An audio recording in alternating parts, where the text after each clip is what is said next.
Est-ce que tu es déjà tombé dans une machine à cloner les thérapeutes? Je suis Mathilde Juin, thérapeute et formatrice depuis bientôt 20 ans. Et dans cette vidéo, je m'adresse tout particulièrement aux thérapeutes et plus largement à toutes les personnes qui œuvrent dans la relation d'aide, à toutes celles et ceux qui soutiennent leurs prochains dans les épreuves de vie, quelles qu'elles soient.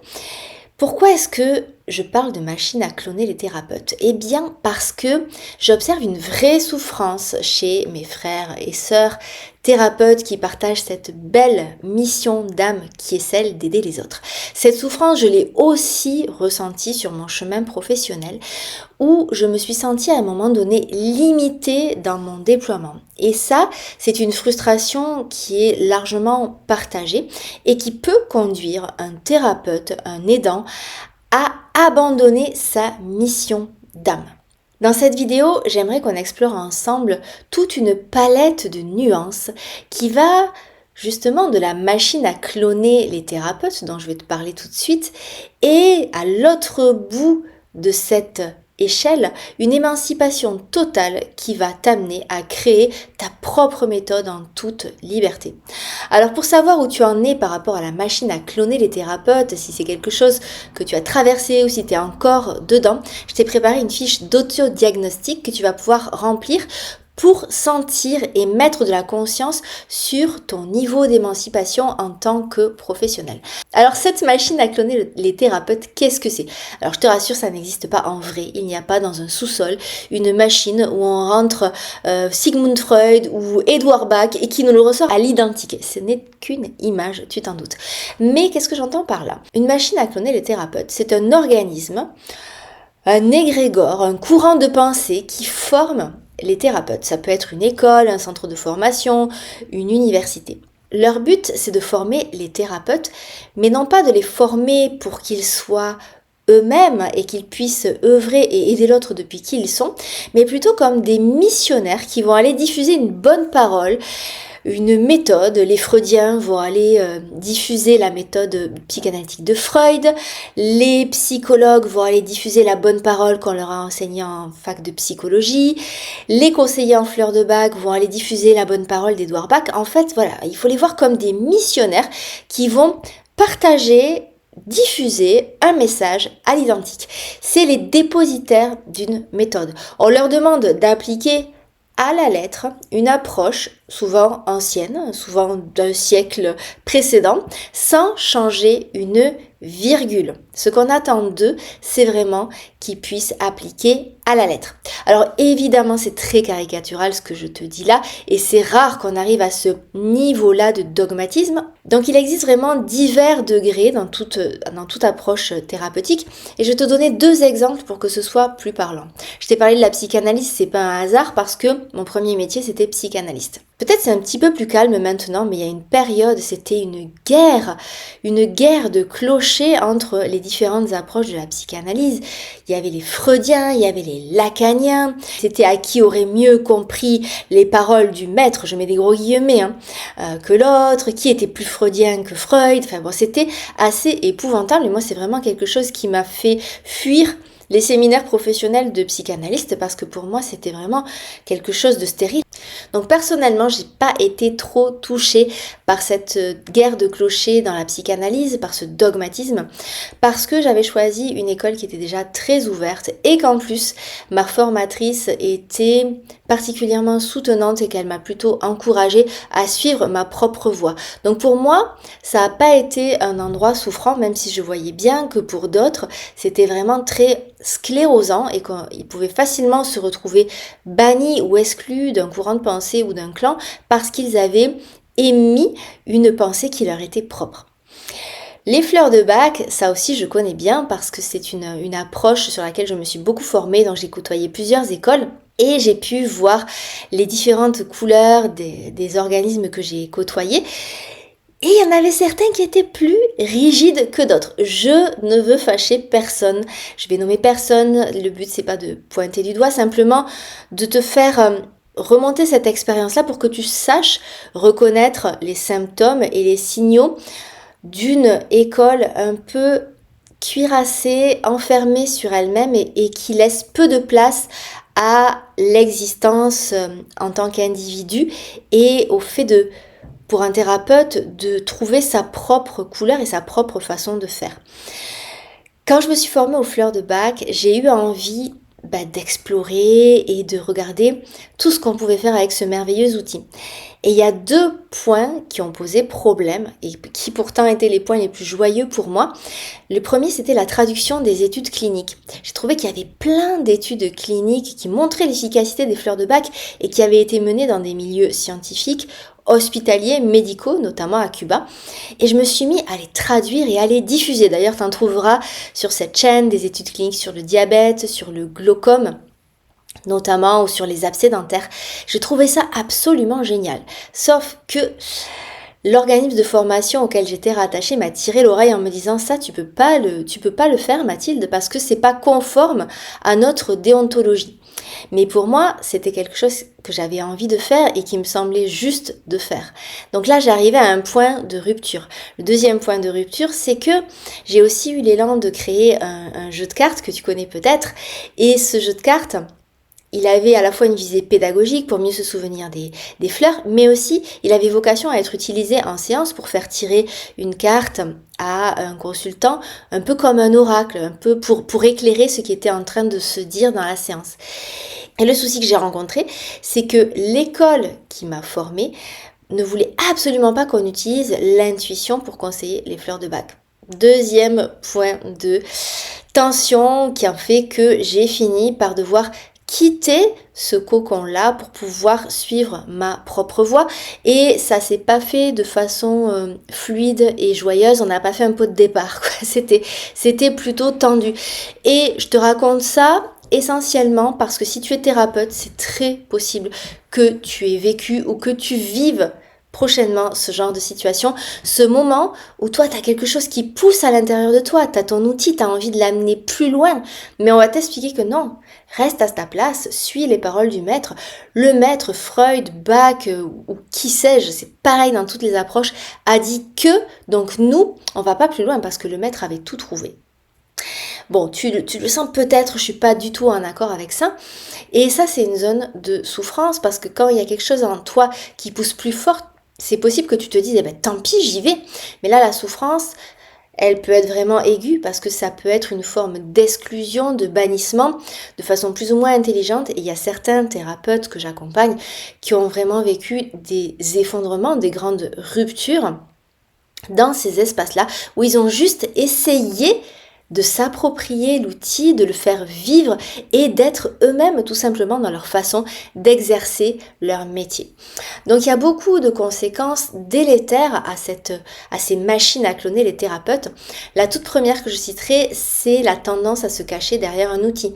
Si toi, en tant que thérapeute, tu es au service de l'outil, c'est comme si les outils que tu utilises, la psychanalyse, les fleurs de bac, la réflexologie, la sophrologie, que sais-je, c'est pareil pour tout, comme s'ils étaient plus importants que toi et que ton essence.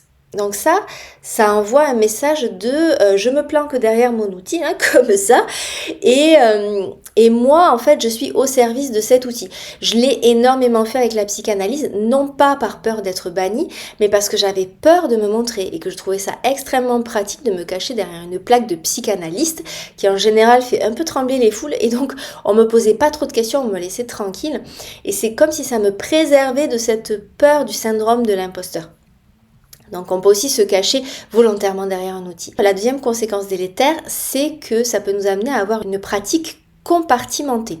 Je m'explique. En général, quand on découvre un premier outil, très souvent, il y en a d'autres qui se présentent à nous. Si on est sur un chemin d'évolution, on rencontre une première méthode qui nous plaît, qui nous parle, et puis peut-être plus tard, on va rencontrer quelque chose de complémentaire. Et c'est comme ça qu'il y a beaucoup de thérapeutes qui se retrouvent avec des formations et des compétences dans plein de domaines. Le problème, c'est que si ton école d'origine, la machine à cloner les thérapeutes, demande d'appliquer la méthode à la lettre, il n'est pas question de la fusionner avec autre chose. Et donc on imagine, si tu t'es formé qu'auprès de machines à cloner les thérapeutes, tu vas pouvoir proposer uniquement des séances à thème centré sur des outils. Donc si tu t'es formé à la réflexologie, aux fleurs de bac, à la sophrologie, que sais-je, à l'acupuncture, tu vas avoir une liste de prestations longue comme un menu de restaurant avec une séance de fleurs de bac, c'est tant.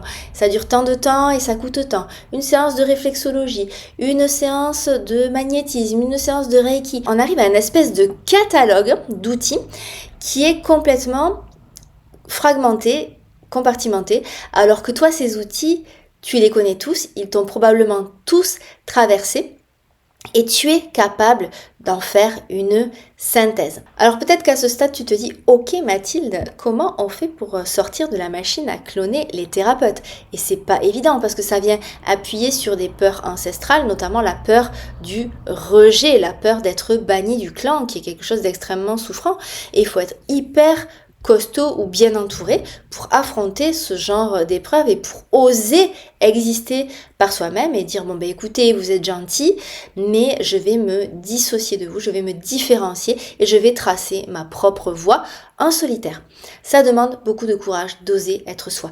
Ce processus, c'est ce que Carl Gustav Jung appelait le processus d'individuation. Ne t'inquiète pas, je t'ai prévu une fiche où je te récapitule tout ça, tu peux la télécharger juste en dessous de la vidéo. Je vais te redonner toutes les étapes et tu pourras y revenir à tête reposée et faire ton autodiagnostic pour voir où tu te situes dans ces étapes. Alors les 4 phases de toute évolution. D'abord, il y a l'assimilation. L'assimilation, c'est ce moment où tu baignes dans un environnement de façon passive, tu reçois, tu assimiles l'information. Typiquement, c'est le bébé dans le ventre de sa mère ou le bébé dans ses premiers mois de vie qui observe son environnement et qui assimile tout ce qui se passe autour de lui, que ce soit les informations ou la nourriture.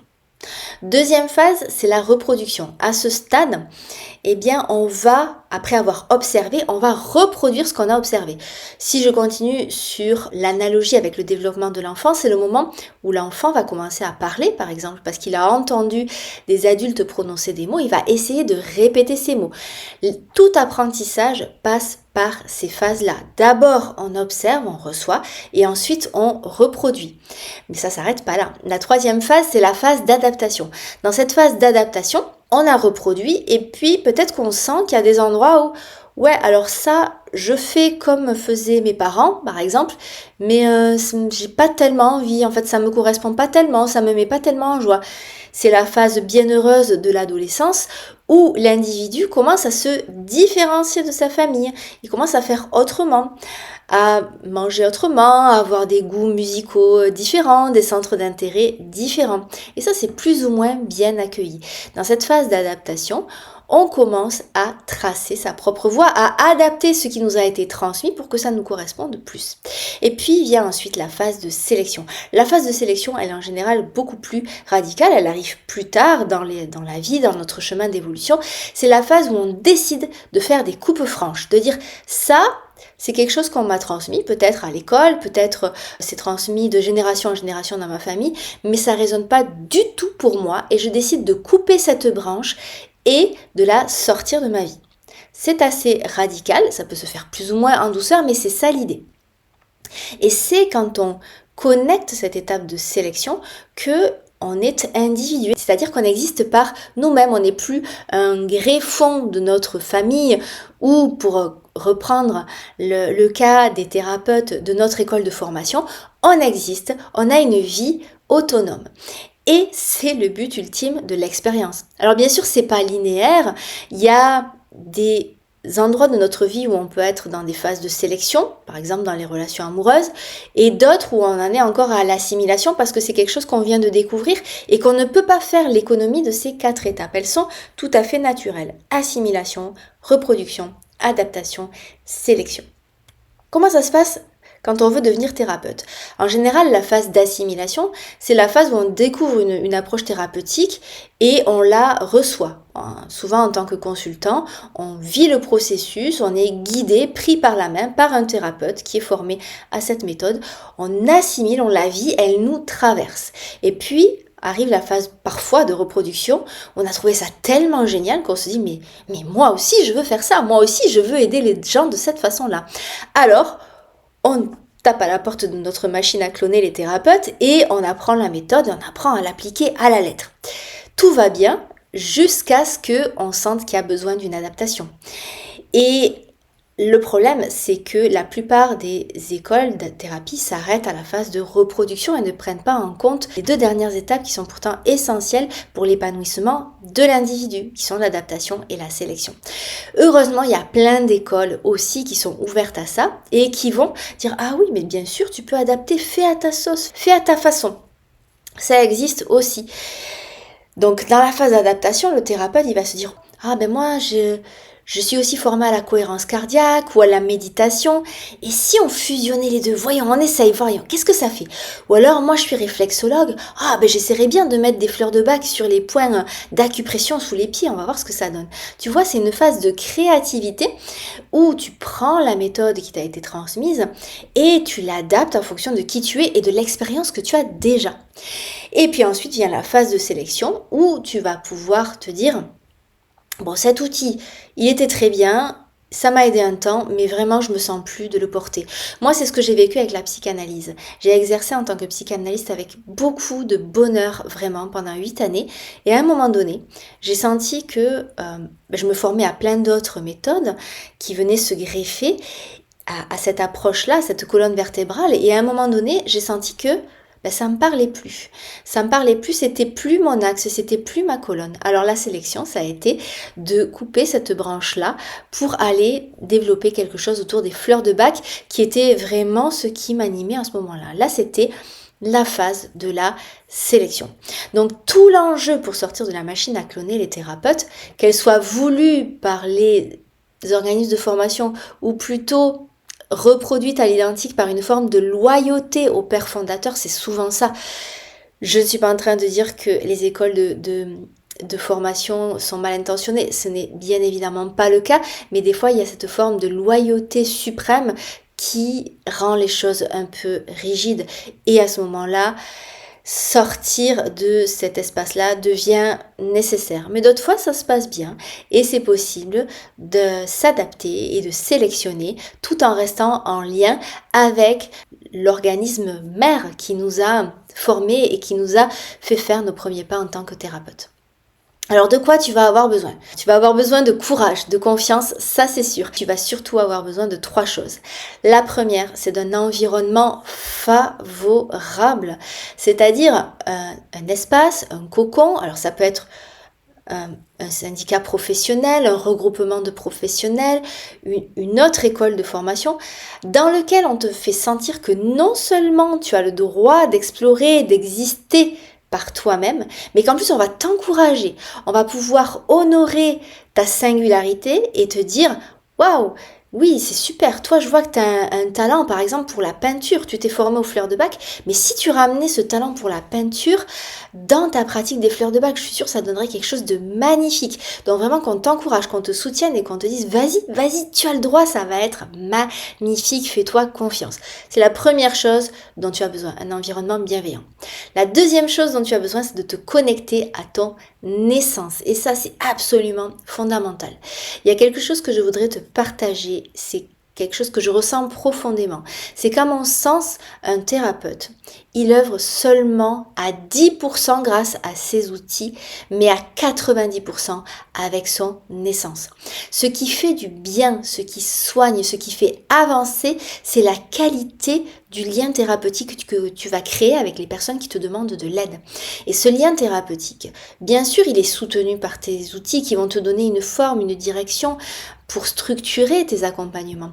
Mais il est essentiellement porté par toi, par ton essence, par ton être, par tout le chemin que tu as parcouru. Car si tu es thérapeute aujourd'hui, si tu aides les autres, c'est que toi-même, tu as surmonté des épreuves et des difficultés. Et c'est ça qui va inspirer l'autre. Et c'est là-dessus que l'autre va pouvoir s'appuyer sur ton essence. Donc ça va être extrêmement important de pouvoir te relier à ton essence, de sentir sa valeur et de la mettre au centre de ta pratique. La troisième chose dont tu vas avoir besoin, c'est d'un environnement propice pour créer ta propre méthode. Pour moi, les outils, c'est comme si on était en cuisine. Tu vois, tes outils, c'est comme si c'était la farine, le sucre, les œufs. C'est des éléments bruts. Mais c'est pas parce que tu as su te procurer des œufs, de la farine, du sucre, de la levure et de la poudre d'amande que tu vas faire un bon gâteau. Ce qui va faire que tu fais un bon gâteau et que tu vas être un pâtissier, une pâtissière qui va régaler tout le monde, c'est ta capacité à assembler tous ces éléments entre eux, dans les bonnes proportions, dans le bon ordre et surtout avec ta touche de magie, avec ta sensibilité, parce que tu vas goûter la pâte, tu vas sentir, tu vas te baser sur ton expérience de tous les gâteaux que tu as déjà fait jusqu'à présent. C'est exactement la même chose quand on crée notre propre méthode thérapeutique. C'est cette capacité à assembler les outils, à les mettre au service d'une transformation. Voilà, donc ça c'est fondamental, tu as besoin de ces 3 choses.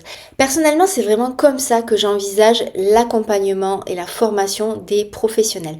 Et c'est d'ailleurs avec cette philosophie que j'ai créé Médite en Fleurs, l'école de thérapie florale dans laquelle je forme à la fois les particuliers, mais aussi les professionnels, pour les aider à œuvrer avec l'âme des fleurs depuis leur essence singulière. Mon intention, c'est vraiment que chaque professionnel puisse trouver sa propre médecine des fleurs qui portera sa couleur unique, sa propre note, sa propre vibration. Si tu as envie d'en savoir plus sur le parcours que je propose, qui reprend tout ce processus d'individuation du thérapeute, je t'ai mis une session d'information dans la description où tu en sauras plus sur les modalités de cet accompagnement. Il y a une nouvelle session qui démarre très bientôt, donc je t'invite à visionner la session d'information et si ça te parle, à déposer ta candidature, je te recontacterai pour qu'on en parle ensemble.